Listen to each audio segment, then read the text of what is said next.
అందరికీ నమస్తే అండి. చెల్లెళ్ళు వస్తున్నారు అని చెప్పాను కదా, వచ్చారు. ఈ టబ్లో కూర్చున్నామే చిన్నమ్మ, వీళ్ళ కూతురు ఆ డ్రెస్ వేసుకున్న అమ్మాయి, ఆమె రెండో చిన్నమ్మ కూతురు, కుడి చేయి పక్క కూర్చున్నామే. అయితే చాలా రోజులు అవుతుంది, అంటే నా శివుడు నాకు దూరమైనాక వారం రోజులు వచ్చి ఉన్నారు ఈ చెల్లెళ్ళిద్దరు. ఒక 6 నెలల నుంచి నెలకు ఒకసారి అట్లా వచ్చిపోయిండ్రు. ఇద్దరు కలిసి రాక చాలా రోజులు అవుతుంది. అక్క ఒక్కతే ఒంటరిగా ఉన్నది కదా అనేసి ఇద్దరు వచ్చారు. పెద్ద చెల్లె పిల్లలు హాస్టల్లో ఉన్నారు. చిన్న చెల్లె మాత్రం వాళ్ళ పిల్లలు తీసుకొని చిన్నమ్మతో సహా వచ్చారు. అయితే చేపల పులుసు ఫ్రై చేశాను, పిల్లలకు ఇష్టమని, చెల్లెళ్ళు కూడా తింటారని. ఇలా అందరం కలిసినప్పుడు అది వేరే సంతోషం.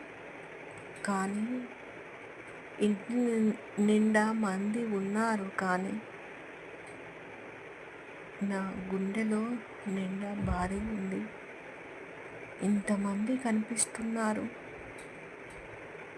నా శివుడు కనిపిస్తలేరు అన్న బాధ మాత్రం మర్చిపోలేకపోతున్నాను.